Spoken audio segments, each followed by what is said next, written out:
Which one is not the cause of kidney stone formation?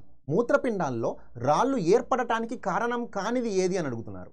Drinking more వాటరా, diabetes మెలిటసా, taking nuts rich in ఆక్సలేటా, eating lot of stone forming foods అని అంటే, so సింపుల్గా మనకి diabetes mellitus వలన మనకి కిడ్నీలో స్టోన్ ఏర్పడుతుంది.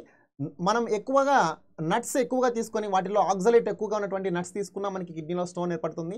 అండ్ ఆల్సో మనకి ఎక్కువగా స్టోన్ తయారైనటువంటి ఆహారాలు లైక్ టొమాటో కానివ్వండి, రకరకాల ఆహారాలు మనం తీసుకోవటం వల్ల మనకి కిడ్నీలో రాళ్ళు ఏర్పడతాయి. కాల్షియం ఆక్సలేట్ అనేది మనకి కిడ్నీలో స్టోన్గా మనం చెప్తాం. ఓకే, సో దానికి ఇవి మూడు కూడా మనకి ఆన్సర్ అవుతుంది. కానీ ఎక్సెప్ట్ ఎక్కువ నీళ్లు తాగటం వల్ల ఇంకా కిడ్నీ స్టోన్ బయటికి వెళ్ళిపోతుంది, కానీ దానివల్ల మనకి కిడ్నీ స్టోన్ అనేది ఫార్మేషన్ కాదు. So answer is drinking more water. ఈ క్వశ్చన్కి సంబంధించిన ఆన్సర్ కామెంట్ సెక్షన్లో కామెంట్ చేయండి. ఇలాంటి మరిన్ని ఇంట్రెస్టింగ్ ఎంసీక్యూ కోసం ఇప్పుడే మన ఛానల్ని సబ్స్క్రైబ్ చేసుకోండి.